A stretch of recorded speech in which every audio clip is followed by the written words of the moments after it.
অপ্রিয় তুমি। পর্ব ১। আফিয়া আফরোজাহি। বরের জায়গায় ভাইয়ের গুন্ডা রাগী বদমেজাজি বন্ধুকে দেখে চমকে উঠল উৎসা। অবাক নেত্রে তাকিয়ে রইল শেরওয়ানি পরিহিত মেহরাবের পানে। মেহরাবকে দেখে মনে হচ্ছে না সে একটুও চমকেছে, বরং সে ফুরফুরে মেজাজেই আছে, যেন সে আগে থেকে সব জানত। বেটার ভাবভঙ্গি একদম স্বাভাবিক, যেন কিছুই হয়নি। উৎসা তার দিকে তাকাতেই মেহরাব চোখ টিপ মারল, সাথে সবার অগোচরে উড়ন্ত চুমুও ছুড়ে দিল। উৎসা বিষম খেয়ে গেল। লাজ লজ্জাহীন বেয়াদব একটা পুরুষ। এই জন্যই বেটাকে ও দু চোখে দেখতে পারে না। মাঝে মাঝেই ইচ্ছে করে ইট মেরে এর মাথা ফাটিয়ে দিতে। কিন্তু একটা জিনিস উৎসা বুঝে পাচ্ছে না, এই বজ্জাত লোক এখানে কি করছে? এখানে তো রিয়াদের থাকার কথা ছিল। তার মানে কি উৎসার সাথে এই বজ্জাত লোকটার বিয়ে হবে? রিয়াদ কোথায়? কাজী সাহেব বিয়ে পড়াচ্ছেন। উৎকণ্ঠার ইচ্ছে করল চিৎকার করে বলতে, আমি এই গুন্ডা মাস্তান লাজ লজ্জাহীন বেয়াদব ভণ্ড লোককে বিয়ে করব না। তোমরা আমায় এর সাথে বিয়ে দিও না। আশেপাশে মা বাবা ভাই কাউকে খুঁজে পাচ্ছে না। উৎকণ্ঠার নিজেকে ভীষণ একা মনে হচ্ছে। ওর কান্না পাচ্ছে। ও কিছুতেই এই বদ লোকটাকে বিয়ে করবে না। কিন্তু বলবে টাকাকে? পাশে থাকা এক কাজিনকে ইশারায় ডাক দিল। মেয়েটা কাছে এলে ফিসফিস করে জিজ্ঞেস করল, রিয়াদ কোথায়? রিয়াদের জায়গায় এই বজ্জাত বেটা কি করছে? আম্মু আব্বু ভাইয়া কোথায়? রিয়াদ হারা মজাদার কথা তুই বলিস না। ওকে সামনে পেলে তিয়াস ভাই হাত পা ভেঙ্গে গলায় ঝুলিয়ে দিবে। এমনও হতে পারে এক বাড়িতে মাথা ফাটিয়ে ফেলবে। ভাইয়ার মেজাজ এমনি খারাপ। চাচ্চু একটু অসুস্থ হয়ে পড়েছে, তাই চাচি আর ভাইয়া চাচ্চুকে সামলাচ্ছে। উৎসা উত্তেজিত হলো। উঠে যেতে নিল আসন ছেড়ে। মিলি বলল, আরে কোথায় যাচ্ছিস? বিয়ের আসর থেকে উঠছিস কেন? কাজী সাহেব বিয়ে পড়াচ্ছেন, এখনই কবুল বলতে বলবেন। যা ইচ্ছে হোক, আমি আমার বাবার কাছে যাব। বাবা কোথায়? কি হয়েছে বাবার? কেমন আছে? কথাগুলো বলতে বলতে কান্না করে দিল উৎসা। মিলি ওকে বসিয়ে দিল। চাপা কণ্ঠে বলল, কি করছিস? পাগল নাকি তুই? বিয়ের আসর থেকে কেউ ওঠে? বিয়ে উচ্ছন্নে যাক, আমি বাবার কাছে যাবই যাব। তুই একটু শান্ত হয়ে বসো। আমি তিয়াস ভাইকে ডেকে নিয়েছি, আসছি। মিলি চলে গেল। উৎসা বসে বসে হাত মোচড়াচ্ছে আর ফুপিয়ে ফুপিয়ে কান্না করছে। বাবা ভক্ত মেয়েটা। বাবার কিছু হলে ওর দিশ থাকে না। বাবার সামান্য অসুস্থতায় মেয়েটা দিশেহারা হয়ে পড়ে। সেই মেয়ের বিয়েতে এত আয়োজন করে, বাবা এখন অসুস্থ শুনে কিভাবে নিজেকে শান্ত রাখবে উৎসা? মিনিট 2 বাদে কাজী সাহেব বলে উঠল, বলো মা কবুল। উৎসা শিউরে উঠল। গলা ধরে এসেছে ওর। কি করবে কিছুই বুঝতে পারছে না। এদিক ওদিক তাকিয়ে নিজের কাছের মানুষগুলোকে খুঁজছে, কিন্তু কাউকেই পাচ্ছে না। উৎসা মাথা নিচু করে চুপ করে রইল। কাজী সাহেব আরো দুবার বলল, কিন্তু উৎসার কোনো জবাব নেই। বেচারি একই ভঙ্গিতে বসে আছে।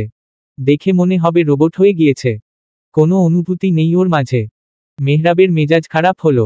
ধমক দিয়ে বলল, কি হলো, কবুল বলছো না কেন? সমস্যা কি? মেহরাবের ধমকে কেঁপে উঠল উৎসা। বেচারি ভয় পেয়েছে, তবুও কিছু বলল না। এমন সময় সেখানে আগমন ঘটল তিয়াসে। তিয়াস বোনের কাছে এসে দাঁড়ালো। ঝুঁকে শুধালো, কোনো সমস্যা? কবুল বলছিস না কেন? উৎসা মাথা নেড়ে সায় জানালো। ধীর কণ্ঠে আস্তে করে বলল, আমি বাবার কাছে যাব। আগে বিয়েটা হোক, তারপর আমি তোকে বাবার কাছে নিয়ে যাব। উৎসা ফের বলল, আমি তোমার গুন্ডা বন্ধুকে বিয়ে করব না। রিয়াদ কোথায়? তার জায়গায় কেন? তিয়াস রেগে গেল মিনিটের মাঝে। রাগের তোপে নাকের পাটা ফুলে ফেপে উঠছে। তিয়াস রাগ কন্ট্রোল করতে না পেরে হাত মুষ্টি বদ্ধ করে নিল। বড় বড় শ্বাস নিয়ে নিজেকে সামলে নিয়ে বলল, ওই হারামির বাচ্চার নাম এবার নিয়েছিস তাই কিছু বললাম না। পরের বার বললে খবর আছে বলে দিলাম। ওর নাম আমার সামনে নিবি না। উৎসা কিছুই বুঝতে পারল না। এতদিন বাড়ির সবাই রিয়াদ বলতে যে পরিমাণ পাগল ছিল, কয়েক ঘন্টার ব্যবধানে এমন কি হলো যে তারা সেই মানুষটার নামই সহ্য করতে পারছে না? আজব কাহিনী তো। তিয়াস পুনরায় বলল, তাড়াতাড়ি কবুল বল। তুমি অন্য যাকে বলবে আমি তাকে বিয়ে করে নিব, তাও তোমার এই গুন্ডা বন্ধুকে বিয়ে করব না। মেজাজ খারাপ করিস না বনু। যা বলছি তাই কর। তোর মেহরাবকেই বিয়ে করতে হবে। এতে হোক ও গুন্ডা মস্তান বাজে ছেলে। উৎসার অভিমান হলো। অভিমানের পার্দে কান্না পেয়ে গেল ওর। ফ্যাচা ফ্যাচা করে কান্না করে দিল। তিয়াস শক্ত চোখের বোনের দিকে চাইলে উৎসা ইতি উতি না ভেবে কবুল বলে দিল। ও এতক্ষণে বুঝে গেছে এই লোককে বিয়ে করা ছাড়া ওর কাছে অন্য কোনো অপশন নেই। কাজী সাহেব মেহরাবকে কবুল বলতে বললে ও রিল্যাক্সে বলল, বেটা একদম ফুরফুরে মেজাজে আছে। উৎসা অবাক হলো। যেই লোক ওকে দুচোখে সহ্য করতে পারে না, সে কি করে এত স্বাচ্ছন্দ্যে ওকে বিয়ে করে নিল? বিয়ে পড়ানো শেষ হলে আশেপাশে সবাই আলহামদুলিল্লাহ বলে উঠল। উৎসা কান্না মাখা কণ্ঠে তিয়াসের উদ্দেশ্যে বলল, বাবার কাছে যাব। তিয়াসের বোনের কান্না দেখে মায়া হলো। কত আদরের বোন তার। বোনের হাত শক্ত করে মুষ্টিতে নিয়ে বলল, চল। মেহরাবের দিকে তাকিয়ে বলল, তুইও আয়। বাবা তার মেয়ে আর মেয়ের জামাইকে একসাথে দেখে শান্তি পাবে বলে রুম থেকে বের হলো। মেহরাব পিছু পিছু এগুলো। এম। উজ্জ্বল সাহেব এবং তনা বেগমের অতি আদরের একমাত্র কন্যা উৎসা। ইন্টার সেকেন্ড ইয়ারের ছাত্রী। উৎসা পড়াশোনায় মাঝামাঝি কাটারের ছাত্রী। উজ্জ্বল সাহেবের ইচ্ছে মেয়েকে অনেক দূর পড়াবেন। সপ্তাহখানেক আগে হুট করে বাড়িতে আগমন ঘটল তার বন্ধুর পরিবার। হুট করে তাদের আসার কারণ বুঝতে পারলেন না উজ্জ্বল সাহেব। পরবর্তীতে করণ জানতে পারলেন তারা উৎসাকে ছেলের বউ করে নিতে চায়।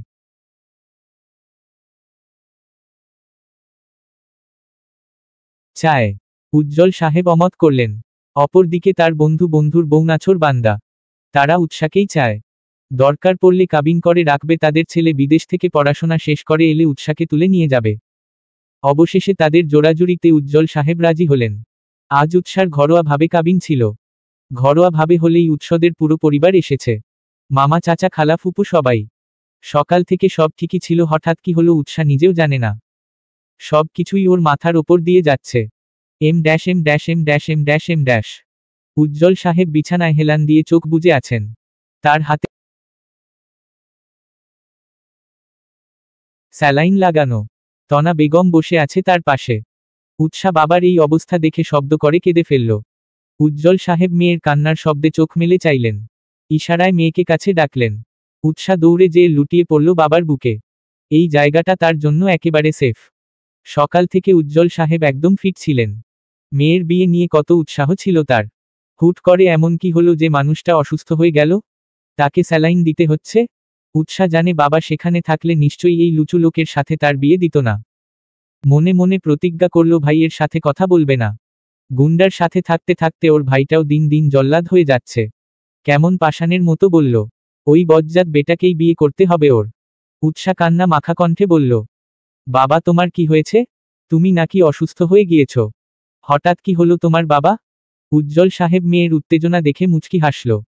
ছোটবেলা থেকেই মেয়ে তার বাবা পাগল। বাবার কিছু হলে চিন্তায় পাগল হয়ে যায়।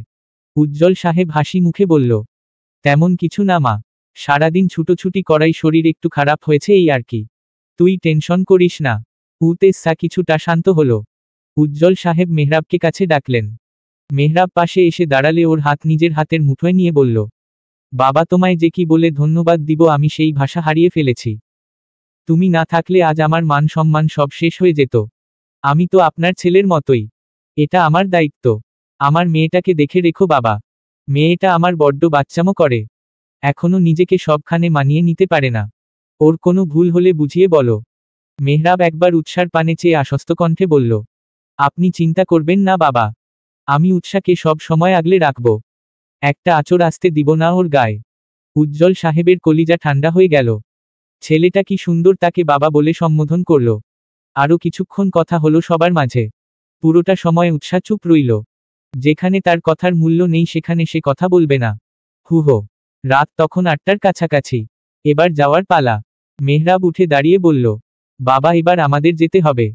উৎসার চিৎকার করে বলতে ইচ্ছে করল, আমি এই লুচু বেটার সাথে যাব না। কিন্তু বলতে পারল না। এখন উল্টো পাল্টা কিছু বললে মেহরাব ধমক দিয়ে বসিয়ে রাখবে এটা সে ভালো করেই জানে। খবিস লোক একটা। বাসর ঘরে বসে আছে উৎসা। এটাকে বাসর ঘর বললে ভুল হবে। ঘরে নেই কোনো ফুলের অস্তিত্ব আর না আছে কোনো সাজসজ্জা। পুরো বাড়ি ফাঁকা। আত্মীয় স্বজনের কোলাহল নেই, লাল নীল হলুদ রঙের আলো নেই, একদম সাদামাটা বাড়ি। আর থাকবেই বা কি করে? যে বাড়ির ছেলে হুট করে বিয়ে করে বউ নিয়ে আসে সেখানে সাজসজ্জা থাকবে না এটাই তো স্বাভাবিক। আলো অন্ধকারের খেলা চলছে কক্ষ জুড়ে। উৎসা বসে থাকতে থাকতে ঝিমিয়ে যাচ্ছে। ঘুম চোখের পাতায় চেপে বসেছে। সকাল সকাল উঠতে হয়েছে ওকে। বেচারি রাতেও ভালো মতো ঘুমাতে পারেনি। যার ফলে এখন ঘুমে ঢলে পড়ছে। কিন্তু ঘুমানো ঠিক হবে কিনা বুঝতে পারছে না।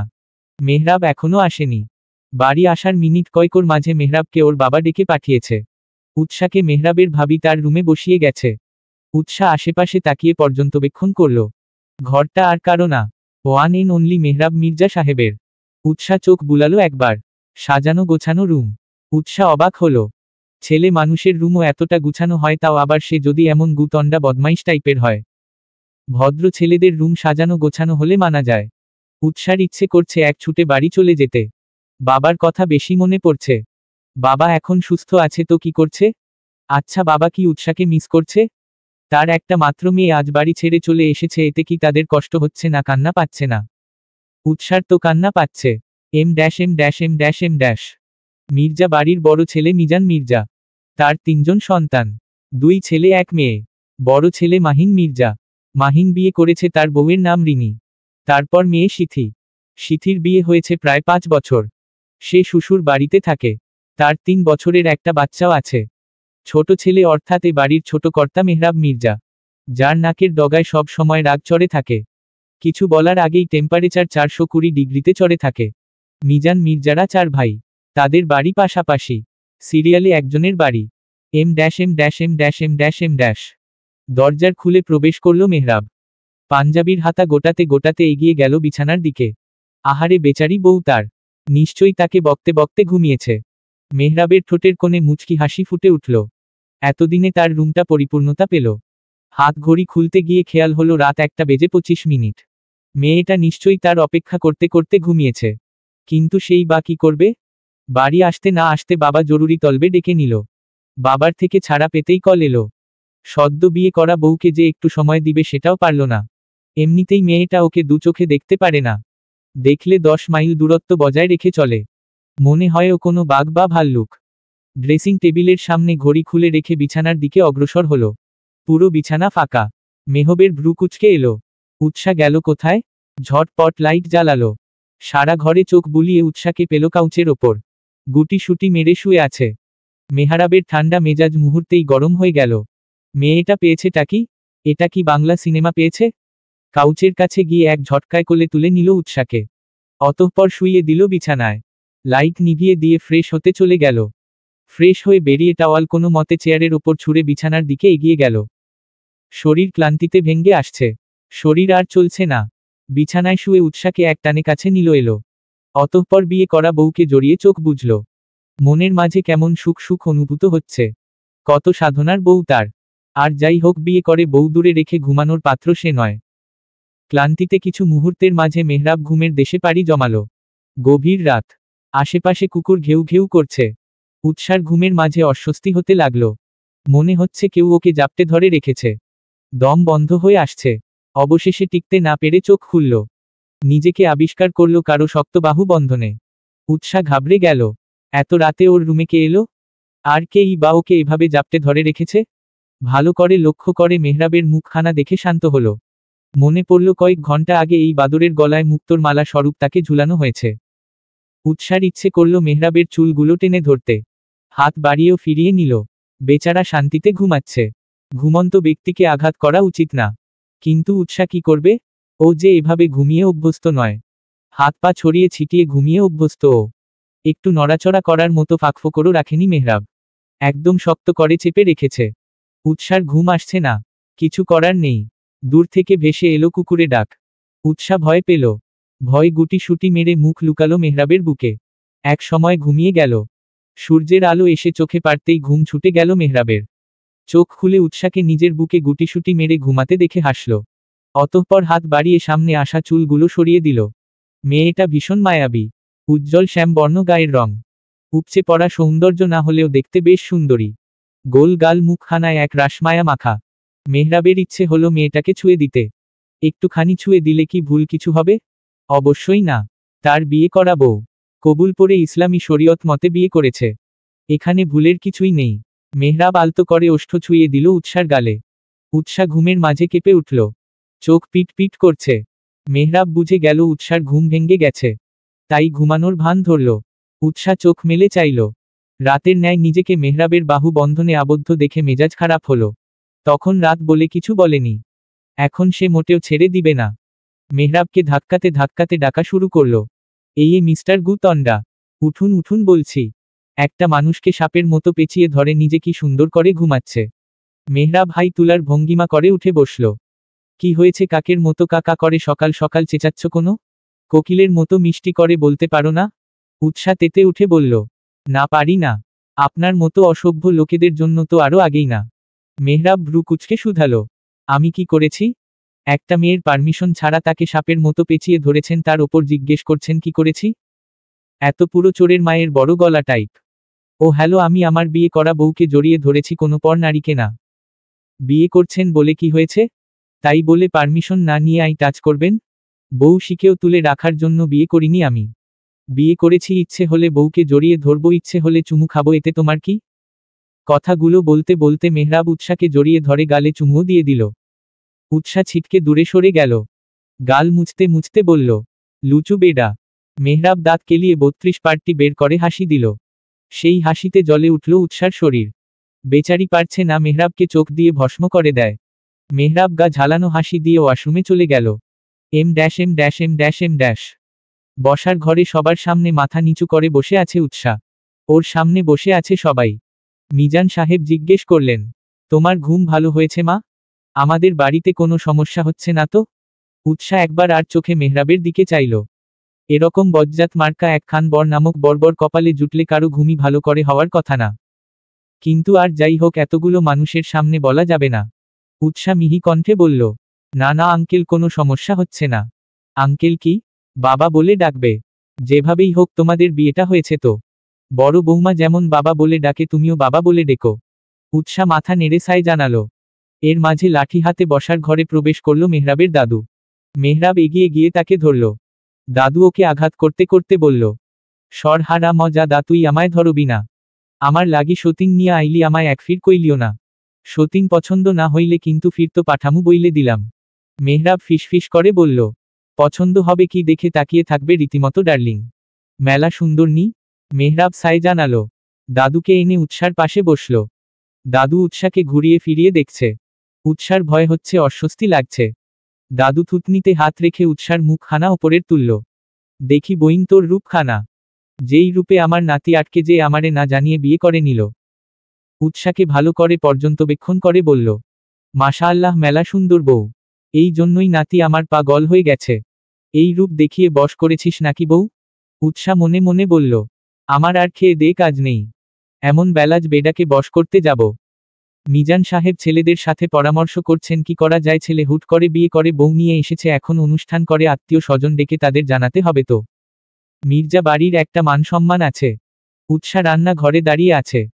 কাজে হেল্প করতে চাইলে সালেহা বেগম দিলেন না। একে তো নতুন বউ, তার ওপর যদি হাত টাত পুড়িয়ে বসে। উৎসা এর আগে হাতে গোনা কয়েকবার এসেছিল মেহরাবদের বাসায়। একবার মেহরাবের জন্মদিনে, আরেকবার সালেহা বেগম ওকে দেখতে চেয়েছিল বলে। সেই সুবাদে তাদের কিছুটা আলাপ আছে। মাহিনের বিয়েতেও সে তিয়াসের সাথে গিয়েছিল। তখন যদিও উৎসা আরো ছোট ছিল। মাহিনের বউ রিনি মেয়েটা ভীষণ মিশুকে। উৎসার সাথে সেধে সেধে কথা বলছে। এটা ওটা জিজ্ঞেস করছে। এর মাঝেই হাঁক শোনা গেল, মেহরাব চেঁচাচ্ছে, উৎসা, এই উৎসা, কোথায় তুমি? এদিকে এসো। রিনি মুখ টিপে হাসল। উৎসার রাগ হলো। ব্যাটা এমন আচরণ করছে যে সবাই ভাবতে বাধ্য তাদের মাঝে কিছু আছে। প্রেমের বিয়ে তাদের। কিন্তু আদতে সেটা মোটেও সত্যি নয়। মেহরাব আর তার মাঝে আদায় কাজকলা সম্পর্ক। উৎসা মনে মনে প্রস্তুতি নিল সোজা যে লোকটার গলা চেপে ধরবে। রিনি হাসতে হাসতে বলল, উৎসা, তোমার এখানে কাজ নেই। মেহরাব ডাকছে, ওর কাছে যাও। উৎসাকে শক্ত আলিঙ্গনে জড়িয়ে রেখেছে মেহরাব। উৎসা প্রাণপণ চেষ্টা করছে মেহরাবের বাঁধন থেকে নিজেকে ছাড়াতে, কিন্তু পারলে তো একটা ছেলের শক্তির কাছে একটা মেয়ে কিছুই না। তার ওপর সে যদি হয় জিম করে বডি বানানো পুরুষ, তাহলে তো কোনো কথাই নেই। লুচু বেডা দড়ির মতো পেঁচিয়ে রেখেছে ওর কোমর। উৎসা রেগে রুমে এসে সোজা গিয়ে মেহরাবের গলা চেপে ধরতে যাবে, তার আগে মেহরাব পিছু ফিরে শক্ত করে ওর কোমর জড়িয়ে ধরেছে। উৎসা চমকে উঠেছে। বেলাজ বেডা বুঝল কি করে ও এসেছে। উনি তো ওদিকে ঘুরেছিল। উৎসা রাগে ফোঁস ফোঁস করছে। মেহরাব ঠোঁটের কোণে বাঁকা হাসি নিয়ে দাঁড়িয়ে আছে। হাসি বজায় রেখে বলল, কি বউ, সকাল সকাল চুমু চাই বললেই পারো? সামান্য একটা চুমুর জন্য তুমি তোমার একমাত্র বরের গলা টিপতে আসবে, এটা তো ঠিক না জান। উৎসা কটমট দৃষ্টি নিক্ষেপ করল মেহরাবের পানে। হাত দিয়ে মেহরাবের গলা টিপে ধরে বলল, বেশি জান জান করলে একেবারে জানি নিয়ে নিব। বেলাজ লোক, রান্না ঘরে ছিলাম, অমন সারের মতো ডাকার কি আছে? এমন ভাব করছেন যেন আমাদের প্রেমের বিয়ে। আমাকে ছাড়া আপনার এক মিনিটও চলেই না। আমাকে চোখে হারান। তোমাকে আমি অবশ্যই চোখে হারাই। তুমি আমার একটা মাত্র বউ বলে কথা, তোমাকে চোখে হারাবো না তো কাকে চোখে হারাবো? প্রেমের বিয়ে না হোক, প্রেম হতে কতক্ষণ? বলে মেহরাব চোখ টিপ দিল। উৎসা মুখ ঝামটা দিল, মুখ বাঁকিয়ে বলল, প্রেম তাও আবার কিনা আপনার সাথে? তাও আমার? কখনো শুনেছেন সাপ আর বেজির মাঝে প্রেম হতে? আপনার সাথেও আমার প্রেম সম্ভব না। সম্ভব সম্ভব, সবই সম্ভব মেয়ে, শুধু সময়ের খেলা, দেখা যাবে। এখন কি জন্য ষাঁড়ের মতো চিল্লিয়ে ডেকেছেন সেটা বলেন, না হয় আমি গেলাম। উৎসা চলে যেতে নিলে মেহরাব ওর হাত ধরে আটকে দিল। এত পালাই পালাই করো কেন বউ? আমি কি বাঘ না ভাল্লুক? তোমাকে কি খেয়ে ফেলবো নাকি? বেশি পালাই পালাই করলে একদম বেঁধে রেখে দিব, তখন এদিক ওদিক কোনো দিকেই যেতে পারবে না। উৎসা ভেঙচি কাটল। বজ্জাত লোক কিছু বলবেও না আবার ছাড়বেও না। মেহরাব ষাঁড় টেনে উৎসার হাতে ধরিয়ে দিল। উৎসা ভ্রু কুচকে তাকিয়ে আছে। তাকিয়ে না থেকে ষাঁড়টা পরিয়ে দেও। কেন, আপনার হাতে কি হয়েছে? বউ থাকতে নিজের কাজ নিজে করব এটা হতেই পারে না। বিয়ে করেছি কি করতে, যদি এখনো আমায় নিজের কাজ নিজেই করতে হয়। উৎসার মেজাজ খারাপ হলো। বেটা কিছু থেকে কিছু হলেই একটা ডায়লগও শোনাবে, বিয়ে করেছি কি করতে?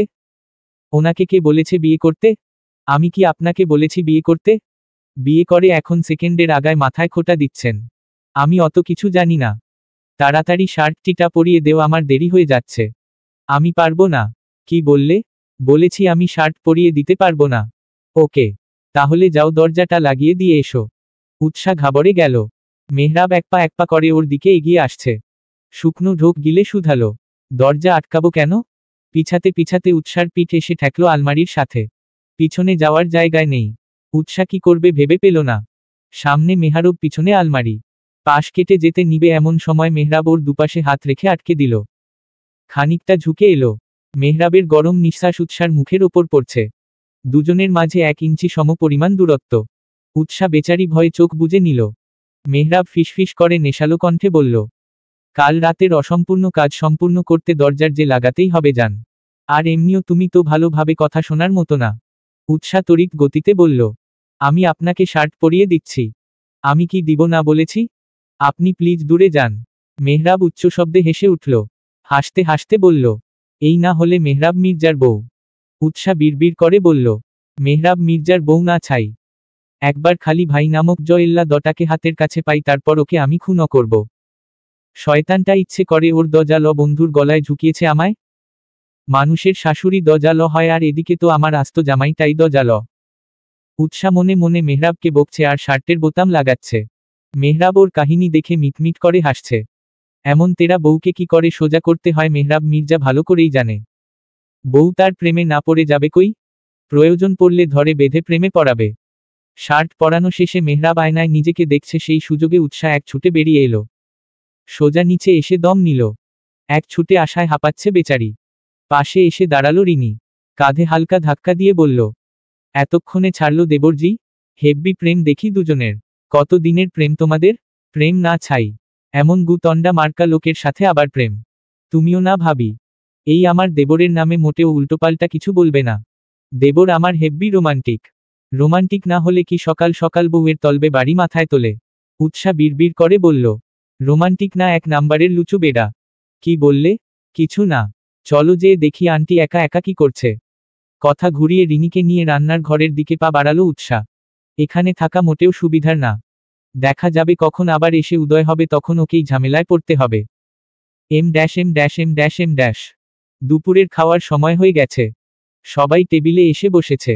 মেহরাবের এখনো দেখা নেই। সেই যে বেরিয়েছে, কোথায় গেছে, কি করছে কেউ জানে না। কাউকে কিছু বলেও যায়নি। মিজান সাহেব রুষ্ট হলেন ছেলের ওপর। ছেলে তার 1 নাম্বারে বাউন্ডুলে স্বভাবের। সারাদিনে বাহিরে বাহিরেই থাকে। তার দেখা পাওয়া যায় না বললেই চলে। এই এখন কোথায় আছে কেউ জানে না। টুস করে বিয়ে করে বউ এনেছে, সে খেয়াল কি তার আছে? একটা মেয়ে যে তার অপেক্ষায় বসে আছে, সে খেয়াল থাকলে এখনো বাহিরে থাকতো না। সালেহা বেগমকে শুধালানে, তোমার গুন্ধর পুত্র কোথায়? আমি জানবো কিভাবে? আমায় বলে গেছে কি? ছেলেকে বলবে বাউন্ডুলে স্বভাব ছাড়তে। এখন বিয়ে করেছে, বউ এসেছে, এখন এসব চলবে না। সালেহা বেগমের কাটকাট জবাব, আপনার ছেলে আপনি বলেন। আপনাদের বাপ ছেলের দ্বন্দ্বে আমি নেই। মিজান সাহেব কথা বাড়ালেন না। উৎসা খেতে চাইল না। বলল মেহরাব আসলে খাবে। সালেহা বেগম রিনি দুজন মিলে জোর করে খাওয়ালো। বলল, মেহরাব আসার ঠিক ঠিকানা নেই, তুমি খেয়ে নেও। উৎসা রুমে বসে আছে। দুপুরে গড়িয়ে বিকেল হয়ে এসেছে। এখনো মেহরাবের আসার নাম নেই। মানুষটা কি খেয়েছে? গতকাল আসার সময় নিজের ফোনখানাও আনেনি। বাবার খোঁজ নিবে সেটাও পারছে না। উৎসার মন খারাপ হলো। মুখ বেজার করে বসে রইল। এমন সময় ঘূর্ণিঝড়ের ন্যায় রুমে প্রবেশ করল মেহরাব।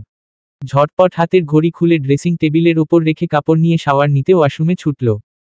ওয়াশরুমে যাওয়ার আগে বলে গেল, খাবার বারো, আমি আসছি। উৎসা নিচে নেমে খাবার গরম করে প্লেটে বাড়ল। এর মাঝেই মেহরাব নিচে নেমে এলো। সোজা এসে খেতে বসে পড়ল। খাবার ধরন দেখে মনে হচ্ছে বেচারার অনেক খিদে পেয়েছে। খাবার খেতে খেতে বলল, রেডি হয়ে নেও। উৎসা কপাল কুঁচকে প্রশ্ন করল, কেন? কোথাও যাব আমরা? হ্যাঁ, তোমাদের বাড়ি যাব। বাবা তোমাকে দেখতে চাচ্ছেন। উৎসার মন আনন্দে নেচে উঠল। উৎসাহিত কণ্ঠে শুধালো, সত্যি? হ্যাঁ। উৎসার ইচ্ছে করল খুশির ঠেকলায় মেহরাবকে একটা ধন্যবাদ দিতে। পর মুহূর্তে ডিসিশন চেঞ্জ। এমন বজ্জাত বেটাকেও কখনো ধন্যবাদ দিবে না। উৎসা খুশি মনে রেডি হতে চলে গেল। উৎসা মিনিট 5-এর মাঝে রেডি হয়ে নিচে নেমে এলো। উচ্ছ্বাসিত কণ্ঠে বলে উঠল, চলুন। মেহরাব খাচ্ছিল। আচমকা কথায় খেতে খেতে বিষম খেল। কাশতে কাশতে বেচারার অবস্থা কাহিল। উৎসা ঝটপট পানি এগিয়ে দিল। পিঠে হাত বুলিয়ে দিতে নিল। চিন্তিত স্বরে বলল, আস্তে ধীরে খাবেন তো, খাওয়ার সময় মন কোথায় থাকে? আমি আস্তে ধীরেই খাচ্ছিলাম। তুমিই তাড়াহুড়ো করছো। আমি কখন তাড়াহুড়ো করলাম? বলেছি রেডি হতে। ট্রেন ছুটে যাচ্ছে না তো? এত তাড়াহুড়ো কিসের? আপনি বুঝবেন না। মেহরাব বিড়বিড় করে বলল, আসলেই আমি বুঝে কি করব? এমনিও বেডি মানুষ মানেই জিলাপির প্যাচ। উৎসা ওকে বিড়বিড় করতে দেখে বলল, কিছু বললেন? না কিছু না। তুমি রুমে যাও, আমি খেয়ে আসছি। একটু রেস্ট নিয়ে অতঃপর বের হব। উৎসা বসে বসে ঘড়ির দিকে তাকাচ্ছে। একবার ঘড়ির তো আরেকবার দরজার দিকে তাকাচ্ছে। মেহরাব কখন আসবে? ও ওর বাবার কাছে যাবে। মেহরাব রুমে প্রবেশ করল। উৎসাকে ঘড়ির দিকে তাকিয়ে থাকতে দেখে মাথায় দুষ্টু বুদ্ধি নাড়া দিল। মনে মনে ভাবল উৎসাকে একটু খেপানো যাক। বিছানায় বসতে বসতে বলল, আজকে না গিয়ে কাল যাই? শরীরটা ভালো লাগছে না। উৎসার মন এক নিমিষেই খারাপ হয়ে গেল। এতক্ষণ হাসি মাখা মুখখানায় আধার নেমে এলো। কোনো কথা না বলে ব্যালকনিতে চলে গেল। মেহরাব অবাক হলো। ও ভেবেছিল উৎসা হয়তো এসে অবদার করবে, কানের সামনে ঘ্যান ঘ্যান করবে। কিন্তু হলো তার উল্টো। মেহরাব এগিয়ে গেল ব্যালকনিতে। দেখল উৎসা একমনে আকাশের দিকে তাকিয়ে আছে।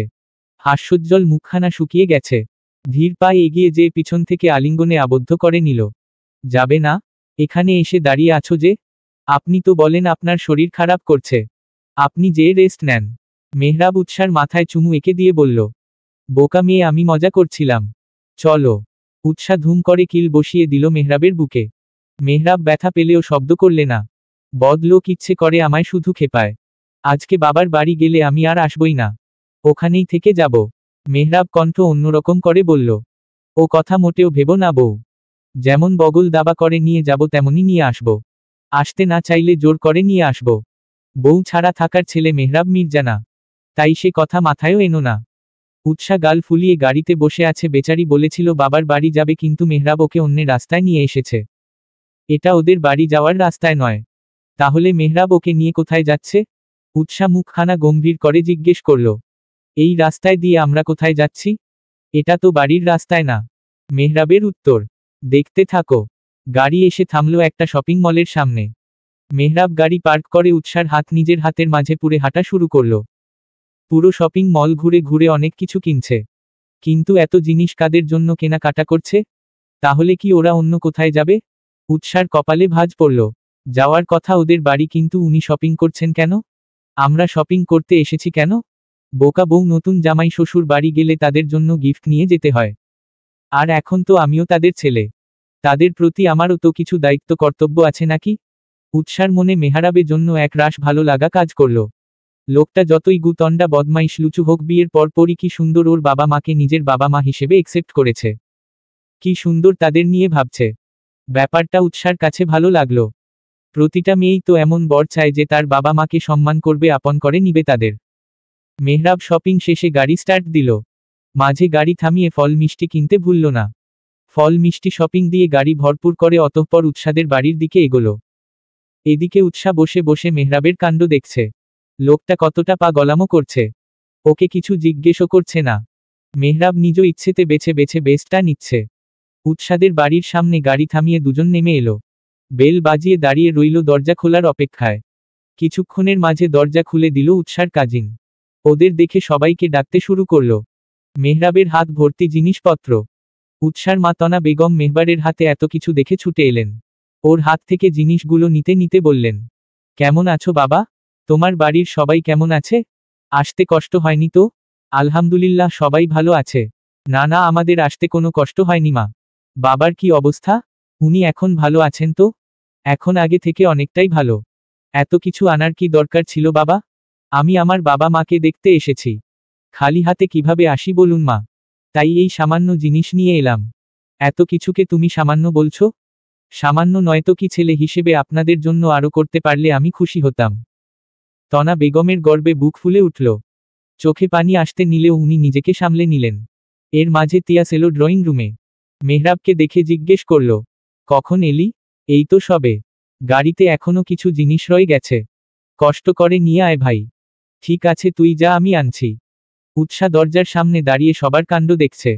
ও যে এসেছে ওকে কেউ পাত্তাও দিচ্ছে না। কি এক বদলোক সাথে করে এনেছে তার খোঁজ খবরই নিচ্ছে। সাথে যে তাদের মেয়েও আছে সে খেয়াল তাদের নেই। মেয়ে গোটা একটা দিন বাড়িতে ছিল না, সে খবর আছে কারো? না, উৎসা মনে মনে বলল। কি আজব কাণ্ড! আমি যে এসেছি সেটা কারোই খেয়াল নেই। তারা তাদের জামাই বাবাজিকে নিয়ে ব্যস্ত হয়ে গেছে। উৎসার অভিমান হলো, থাকবে না সে এখানে? যেখানে তার কদর নেই সেখানে থেকে কি করবে? উৎসা শব্দ করে বলে উঠল, আমি কি তাহলে চলে যাব? আমায় তো কারোর চোখেই পড়ছে না। আমি পর হয়ে গেছি তাই না? থাকো তোমরা তোমাদের মেয়ে জামাইকে নিয়ে, আমি গেলাম। উৎসা সোজা হাঁটা দিল বাবার রুমের দিকে। এতক্ষণে তনা বেগমের মেয়ের দিকে খেয়াল পড়ল। শুধালো, কিরে মা, কেমন আছিস? উৎসা মুখ ভেঙচি কেটে বলল, এতক্ষণ যাকে মাথায় তুলে নাচছিলে তাকে নিয়েই থাকো। আমি কেমন আছি সে খবর দিয়ে তোমাদের কি? এতদিন শুনেছি মেয়ে বিয়ে হলে পর হয়ে যায়, আজ তা নিজ চোখে দেখে নিলাম। থাকবো না তোমাদের বাড়ি, চলে যাব আর আসবো না। তখন দেখো। তনা বেগম বিপরীতে কিছু বলবেন সেই সুযোগও দিল না। তনা বেগম কপাল চাপড়ালেন। মেয়ে তার অভিমানী স্বভাবের। একটু এদিক থেকে ওদিক হলেই অভিমান করে বসে। এখন নিশ্চয়ই বাবার বুকে মুখ গুজে একে একে নালিশ জানাবে। ছোটবেলা থেকে এটাই উৎসার স্বভাব। কেউ কিছু বললে বাবার বুকে মুখ গুজে কান্না করবে আর নালিশ জানাবে। হলোও তাই। উৎসা সোজা বাবার রুমে যেয়ে ঢুকল। উজ্জ্বল সাহেব বসে বসে বই পড়ছিলেন। উৎসা এক ছুটে যেয়ে বাবাকে জড়িয়ে ধরল। মুখ গুজল বাবার বুকে। গোটা একটা দিন পর বাবাকে পেয়ে আবেগী হয়ে পড়ল। কেমন আছো? তোমার শরীর এখন ঠিক আছে তো? ওষুধ খেয়েছো ঠিক মতো? উজ্জ্বল সাহেব মেয়ের আকুলতা দেখে হাসলেন। মাথায় হাত বুলিয়ে দিতে লাগলেন। মেয়ে তার ছোটবেলায় থেকেই বাবা পাগল। বাবাকে ছাড়া কিছুই বোঝে না। বাবার কিছু হলে উৎসার চিন্তার শেষ নেই। উজ্জ্বল সাহেব মেয়ের কপালে চুমু একে দিয়ে বললেন, হ্যাঁ মা, আমি ভালো আছি। তুই কেমন আছিস? এই তো আলহামদুলিল্লাহ। ও বাড়ির সবাই কেমন আছে? সবাই তোকে মেনে নিয়েছে? সব ঠিকঠাক আছে তো? ও বাড়ির সবাই ভালো আছে। সবাই আমাকে মেনে নিয়েছে। জানো আঙ্কেল নিজ থেকে আমার খোঁজ নিয়েছে, আমার কোনো সমস্যা হচ্ছে কিনা সেটাও জিজ্ঞেস করেছে। এটা তো ঠিক না মা। উৎসা কপালে ভাঁজ ফেলে শুধালো, কোনটা বাবা? এই তুমি মেহরাবের বাবাকে আঙ্কেল ডাকছ? মেহরাবকে দেখছো কি সুন্দর, বিয়ে হতে না হতেই সবাইকে আপন করে নিয়েছে, তেমনি তুমিও তাদের আপন করে নেও। এখন থেকে তুমি তাদের সাথেই থাকবে।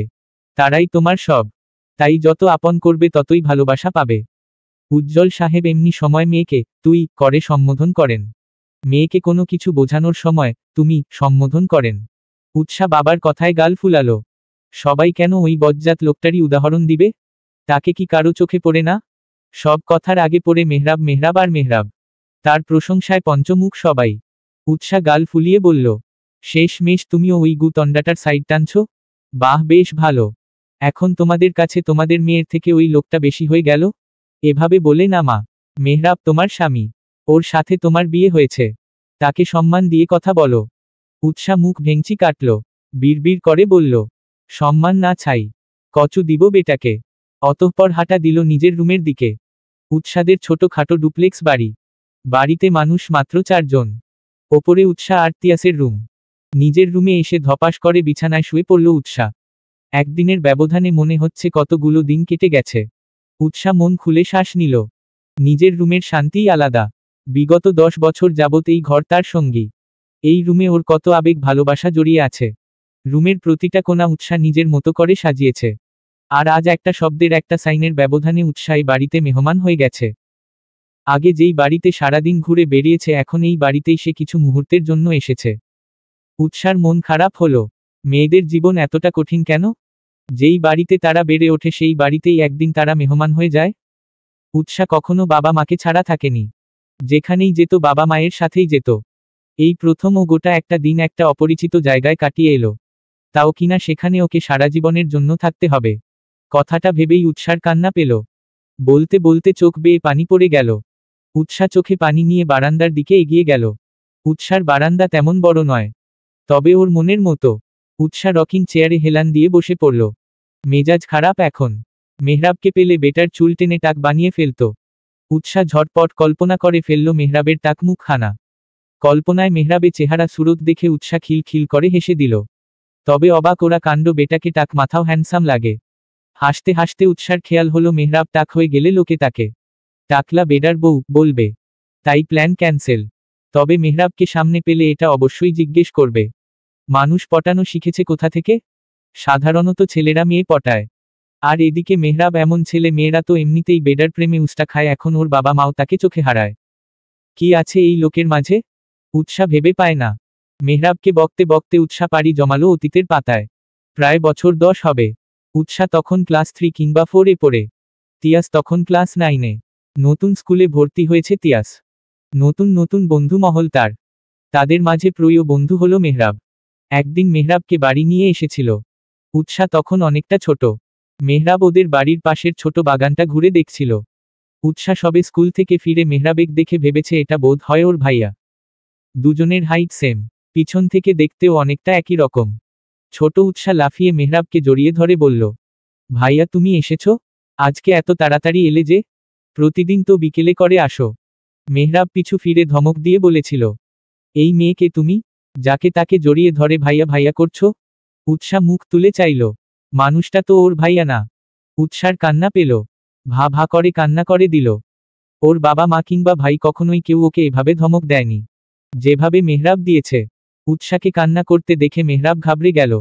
হাঁটু গেড়ে বসে পড়ল। উৎসার গালে হাত রেখে চোখের পানি মুছিয়ে দিয়ে আকুল কণ্ঠে বলল, সরি পিচ্ছি, আমি বুঝতে পারিনি। কান্না করে না বাবু। উৎসা শুনলে তো ওর মতো কান্না করেই যাচ্ছে। পিচ্ছি গুলু মুলু বাচ্চাটাকে কান্না করতে দেখে মেহরাবের মায়া হলো। ও ব্যস্ত হয়ে পড়ল উৎসার কান্না থামাতে। এর মাঝেই বাড়ির ভিতর থেকে বেরিয়ে এলো তিয়াস। বোনকে কান্না করতে দেখে ছুটে কাছে এলো। চট করে কোলে তুলে নিল বোনকে। পিঠে হাত বুলিয়ে দিতে দিতে শুধালো, কি হয়েছে আমার বনুর? বনু কান্না করছিস কেন? কান্না করে না, ভাইয়া এসে গেছে তো। তিয়াসের অনেক ভালোবাসার তার বোন। বোনকে সে অনেক ভালোবাসে। অতটুকু বয়সে নিজের টিফিনের টাকা জমিয়ে বোনের জন্য চকলেট তো কখনো খেলনা নিয়ে আসে। ভাইয়ের আদর পেয়ে উৎসাহ আরো জোরে কেঁদে দিল। কান্না করতে করতে বলল, তুমি কোথায় ছিলে ভাইউ? এই ছেলেটা আমায় বকেছে। মেহরাব চোখ রাঙিয়ে তাকিয়ে আছে উৎসার দিকে। উৎসা পাত্তাই দিল না। তিয়াস বোনকে সান্ত্বনা দিতে বলল, কান্না করে না বনু, এটাও তোমার একটা ভাইয়া। ভাইয়া বুঝতে না পেরে তোমার বকে ফেলেছে, আর কখনো বকবে না। মেহরাবের বোধ হয় ভাইয়া সম্বোধন পছন্দ হলো না। নাক মুখ কুঁচকে নিল। সেদিনের পর উৎসার মনের মেহরাব জায়গা পেল অপ্রিয় হিসেবে। সময় কেটে যাচ্ছে বহমান নদীর স্রোতের ন্যায়। দেখতে দেখতে উৎসাহ বড় হচ্ছে।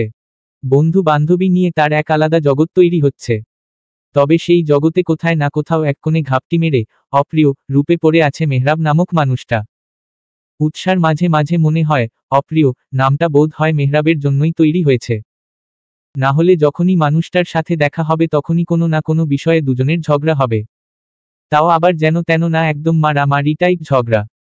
দুজন দুজনকে দেখতেই পারে না। ওদের ঝগড়ায় বলির পাঠা হয় তিয়াস। শেষে দুজন তিয়াসকে ঝাড়ি দিয়ে দুদিকে চলে যায়। আর মাঝ থেকে বেচারা তিয়াস বাক্কেলের মতো দুজনের ঝাড়ি খায়। উৎসাহ অনেকবার চেষ্টা করেছে মেহরাবের সাথে ঝগড়া না করার, কিন্তু পারলে তো মেহরাব এমন কিছু বলবে বা করবে যে ও ঝগড়া করতে বাধ্য। মাঝে মাঝে উৎসার ইচ্ছে হয় ইট মেরে মেহরাবের মাথা ফাটিয়ে দিতে। খালি ভাইয়ের বন্ধু হয় সেই খাতিরে কিছু বলতে পারে না। না হয় এতদিনে বেটাকে হসপিটালে পাঠিয়ে ছাড়ত। মেহরাবকে অপ্রিয়র তালিকায় ফেলার আরও কিছু কারণ আছে। উৎসা তখন কিশোরী, ক্লাস 9-এ উঠেছে সবে মাত্র। ওর প্রায় সব বান্ধবীরাই প্রেম করত, একমাত্র ও আর ওর বেস্ট ফ্রেন্ড তানজিলা বাদে। বান্ধবীদের বিভিন্ন অনুভূতির কথা শুনে বেচারি উৎসারও অবচেতন মনে ইচ্ছে হয় প্রেম করার। কেউ একজন থাকবে যে তাকে উন্মাদের মতো ভালোবাসবে, তার চিন্তায় চিন্তিত থাকবে, মিষ্টি মিষ্টি কথা বলবে। কিন্তু ও জানে তিয়াস জানলে খুন করে ফেলবে। তিয়াস এসব পছন্দ করে না। উৎসার ও এসব পছন্দ হয় না। কিন্তু কথায় আছে সঙ্গ দোষে লোহা ভাসে। উৎসার বেলায় কিছুটা তেমনই হলো। সবে কিশোরী বয়স, আবেগে ঠাসা মন, আশেপাশে রঙিন দুনিয়া, সাথে বান্ধবীদের আবেগ রংচং মেশানো কথা। সব কিছুর মাঝে উৎসাহ নিজেকেই ঠিক রাখার চেষ্টা করে যাচ্ছে প্রাণপণ। ও চায় না ওর জন্য ওর বাবা মা ভাই এদের কোনো সম্মানহানি হোক। তাই নিজেকেই যথাসাধ্য সামলে রাখার চেষ্টা করছে। তবে শেষ রক্ষা বুঝি হলো না। শুরুটা ছেলেটাই করেছে। উৎসার এতে বিন্দু মাত্র দোষ নেই। ছেলেটার নাম শাওন। শাওন উৎসার ক্লাসমেট, সাথে ক্লাস টপার। হুট করে শাওন উৎসার অনেক খেয়াল রাখতে শুরু করে দেয়। শাওন ছেলেটা উৎসার খুব ভালো বন্ধু, তাই উৎসাহ তেমন কিছু ভাবেনি।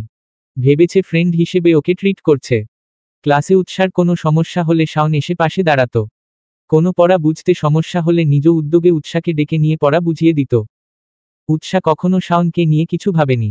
বন্ধু হিসেবে এতটুকু করতে পারে স্বাভাবিক। এমনই একদিন উৎসাহ আর তার সব বান্ধবীরা মিলে গল্প করছে। এর মাঝে হুট করে শান্তা বলে উঠল, তোরা কিছুদিন ধরে একটা জিনিস খেয়াল করেছিস? সবাই উৎসুক হয়ে তাকিয়ে আছে। শান্তা কি বোঝাতে চাইছে কেউ বুঝতে পারছে না। ওর কথার মানে বুঝতে না পেরে তানজিলা ধমক দিয়ে বলল, অত ঘুরিয়ে পেঁচিয়ে না বলে সোজাসুজি বল। শান্তা আস্তে করে বলল, ইদানিং আমি একটা বিষয় খেয়াল করলাম, শাওন কয়েকদিন যাবৎ উৎসার পিছনে ঘুর ঘুর করছে। নিজে থেকে এসে উৎসার হেল্প করছে। ক্লাস টাইমে উৎসাহ দিকে তাকিয়ে মুচকি মুচকি হাসে। কাহিনী তো কিছু একটা আছে, তাই না? সবাই ওর কথার সাথে তাল দিল। আরেকজন বলল, দোস্ত আমিও বিষয়টা খেয়াল করেছি। শান্তা ফের বলল, আমার মনে হয় শাওন উৎসাকে পছন্দ করে। সবাই সহমত পোষণ করল। বিরোধিতা করে উঠল উৎসাহ। বলল, তোরা ভুল ভাবছিস, এমন কিছুই না। ও শুধু বন্ধু হিসেবেই ট্রিট করে। শান্তা এক প্রকার গ্যারেন্টি দিয়ে বলল, গুনে রাখো আগামী 1 সপ্তাহের মাঝে শাওন যদি তোকে প্রপোজ না করে তাহলে আমি আমার নাম বদলে রাখব। ঠিক আছে, দেখা যাক। শাওনের এমন কেয়ারিং আচরণ জারিই রইল। উৎসাহ বিরক্ত হয়ে উঠেছে ওর আচরণে। কিন্তু কিছু বলতে পারছে না। একে তো ভালো বন্ধু, তার ওপর ক্লাস টপার। উৎসাহ চায় না কোনো ঝামেলায় জড়াতে। তাই নিজেকে যথাসম্ভব শান্ত রাখার চেষ্টা করছে। একদিন বিকেল বেলা উৎসাহ আর ওর বান্ধবীরা কোচিং করে একসাথে ফিরছিল। সবাই একসাথে গল্প করতে করতে আসছে। রাস্তার এক পাশ দিয়ে অপর পাশ দিয়ে হেঁটে আসছে শাওন। এসে থামল উৎসার বরাবর। উৎসাহ হঠাৎ কাউকে সামনে দাঁড়াতে দেখে চমকে গেল। বান্ধবীদের সাথে কথায় মশগুল থাকায় বেচারি খেয়াল করেনি। চমকে গেলেও নিজেকে সামলে নিল। যখন খেয়াল করল মানুষটা শাওন, তখন শুকনো ঢোক গিলল। উৎসার এক ফ্রেন্ড জিজ্ঞেস করে বসল, কিছু বলবি শাওন? ছেলেটা মুখ খুলল, হ্যাঁ উৎসার সাথে কিছু কথা ছিল। উৎসার উদ্দেশ্যে বলল, উৎসাহ একটু মাঠের পাশটায় আসবে? কথা ছিল। উৎসাহ যেতে চাইল না। বারবার নাকচ করল। এলাকায় চারপাশে তিয়াস বন্ধু বান্ধব নিয়ে আড্ডা দিয়ে থাকে। দেখতে পেলে খুন করে ফেলবে। তিয়াস যেমন ভাই হিসেবে আদর করতে পারে, তেমনি উল্টোপাল্টা দেখলে মাইরও দিতে পারে। বান্ধবীরা জোরাজুরি করছে। উৎসাহ বারবার বলছে ও যাবে না। আমি বেশি সময় নিব না, জাস্ট 2 মিনিট। শান্তা বলল, 2 মিনিটই তো ইয়ার, সমস্যা কোথায়? উৎসাহ চেয়েও ওদের বোঝাতে পারল না ওর মনের অবস্থা। অগত্যা বেচারি গেল। মাঠের এক পাশে উৎসাহ আর মেহরাব। মাঠের অন্য পাশে ওদের থেকে কিছুটা দূরত্ব নিয়ে দাঁড়ালো উৎসার সকল বান্ধবরা। আচমকা শাওন হাঁটু গেড়ে বসে পারল উৎসার সামনে। উৎসাহ চমকে গেল। চমকিত নয়নে সরে গেল দুপা। শাওন বলা শুরু করল, আমার তোকে অনেক ভালো লাগে উৎসাহ। বন্ধু হিসেবে না, বন্ধুত্বের বাহিরেও আমি তোকে নিয়ে কিছু ফিল করি। তোর জন্য সব সময় মনের কোণে সফট কর্নার বিরাজ করে। তুই আমাকে পছন্দ করিস? Will you be mine girlfriend? উৎসাহ কিছু না বলে সরে যেতে নিল। ওর মনের মাঝে কু গাইছে। ভয় হাত পা শিরশির করছে। হৃদস্পন্দন বেড়ে গেছে। শ্বাস নিতে কষ্ট হচ্ছে। এই বুঝি বেচারি ফিট খেলো বলে। এর মাঝেই সাই সাই করে কতগুলো বাইক ঢুকলো মাঠে। একটা বাইক এসে থামলো ওদের সামনে। ছেলেগুলো হেলমেট পরা থাকায় উৎসাহ চিনতে পারল না। আস্তে আস্তে পিছয় যেত নিল পিছনে। বাইক থেকে নেমে এলো একটা ছেলে। মাথা থেকে হেলমেট খুলল। ছেলেটার চেহারা দেখে উৎসার প্রাণ পাখি উড়ে যাওয়ার জোগাড়। ছেলেটা এগিয়ে গিয়ে ঠাস করে থাপ অপ্র বসিয়ে দিল শাওনের গালে। হিস হিসিয়ে বলল, নাকি টিপলে এখনো দুধ বের হবে? ছেলে এসেছে প্রেম করতে? এখনো দুধের দাঁত পড়েনি, মেয়ে পটানো শুরু করেছিস? দাঁড়া, আজ তোর ব্যবস্থা করছি। এমন হাল করব এরপর মেয়েদের দিকে তাকাতেও ভয় পাবি। বন্ধুদের কিছু একটা ইশারা করে তির্যক দৃষ্টি নিক্ষেপ করল উৎসার পানে। ওই এক চাহনিতে কি হলো উৎসা জানে না, ঘোরের মাঝে চলে গেল। ছেলেটা এগিয়ে এসে ঠাস করে ওকেও এক খান চর বসিয়ে দিল। এক চরে উৎসা ঢলে পড়ল। সাইডে হেলে পড়ে যেতে নিলে ছেলেটা বাহু হেলিয়ে ধরে ফেলল উৎসাকে। নিজের সাথে আগলে নিল আবেশে। বাকিদের শাওনের খবর নিতে বলে এগিয়ে গেল বাইকের দিকে। সেই এক চরের ভারে উৎসা অজ্ঞান ছিল দীর্ঘ 5 ঘন্টা। মেয়ের এমন হলে অবস্থা দেখে তনা বেগমের থেকেও উজ্জ্বল সাহেব বেশি চিন্তিত। 2 মিনিট পর পর বলছেন ডক্টরের কাছে নিলে হয় না? মেয়েটার হঠাৎ করে কি হলো? অজ্ঞান হয়ে গেল কিভাবে? তিয়াস টিকতে না পেরে ডক্টরকে কল করল। উজ্জ্বল সাহেব মেয়ের পাশ থেকে সরছেই না। ডক্টর এলো খানিকক্ষণ বাদে। উৎসাকে ভালো করে চেক করে বলল, গুরুতর কিছুই হয়নি, টেনশন করার কিছু নেই, কোনো কিছু দেখে ভয় পেয়েছে মনে হয় তাই অজ্ঞান হয়ে গেছে। উজ্জ্বল সাহেব উৎকণ্ঠিত হয়ে শুধালেন, তাহলে গালের ওই দাগ? কেউ জোরে থাপ্পড় দিয়েছে বোধ হয়, তাই গাল লাল হয়ে গেছে। মেহরাব ঢোক গিলল। উৎসার উজ্জ্বল শ্যামবর্ণ গাল রক্তিম বর্ণ ধারণ করেছে। গালে স্পষ্ট 5 আঙ্গুলের ছাপ পড়ে গেছে। উৎসা অবচেতন হয়ে শুয়ে আছে বিছানায়। মেহরাবের মনে মনে গিল্ট ফিল হচ্ছে। এতটা জোরে মারা উচিত হয়নি। বাচ্চা মেয়ে বুঝে শুনে মারা উচিত ছিল। মুহূর্তের ব্যবধানে বিড়বিড় করে বলে উঠল, মেরেছি, বেশ করেছি। এইটুকু বয়সে প্রেম করার শখ জেগেছে তাই না? ওই শখ যদি ভেঙ্গে গুঁড়ো গুঁড়ো না করেছি তাহলে আমার নাম মেহরাব না। উৎসার জ্ঞান ফিরল রাত 9:30 নাগাদ।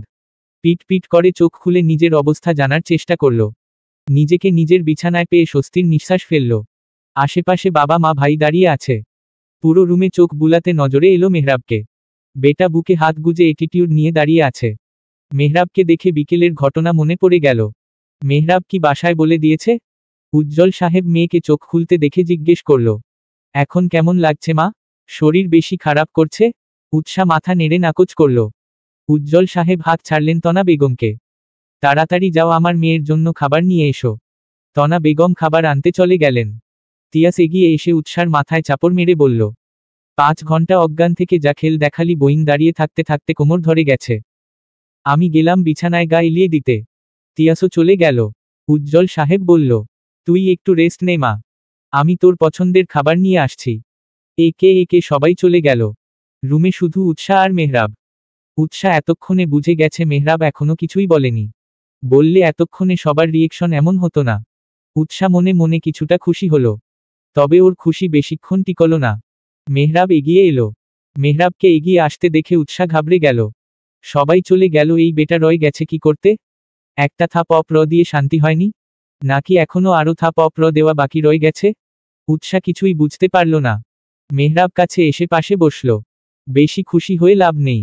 আমার কথা শুনে না চললে সবাইকে বলে দিব। আপনার কথা শুনবো মানে? মানে এখন থেকে আমি যা বলবো তোমাকে সেগুলো শুনে চলতে হবে। না হয় সোজা গিয়ে তিয়াসকে তোমার গুণের কাহিনী শুনিয়ে আসবো, তিয়াসও শুনুক তার বোনের কুকীর্তির কাহিনী। উৎসা আতকে উঠে বলল, না না ভাইয়াকে কিছু বলবেন না প্লিজ। আমি আপনার কথা মেনে চলব। তাও কাউকে কিছু বলবেন না। মেহরাব উৎসার গাল টেনে বলল, গুড গার্ল। এখন থেকে সব সময় ছেলেদের থেকে 10 হাত দূরে থাকবে। ভুলেও যদি তোমাকে ছেলেদের আশেপাশে দেখি তাহলে খবর আছে। উৎসা এক ভ্রু উঁচু করে বলল, কি করবেন শুনি? মেহরাব আচমকা ঝুঁকে এলো উৎসার দিকে। উৎসা ভয় পিছনে বিছানার বোর্ডের সাথে মিশে গেল। মেহরাব উৎসার ওষ্ঠের পানে নজর রেখে ঠোঁট কামড়ে নেশালো কণ্ঠে বলল, কি করব? যখন করব তখনই লাইভ দেখতে প্লাস ফিল করতে পারবে। তবে ভালো কিছু করব না সেটা জেনে রাখো। চলবে?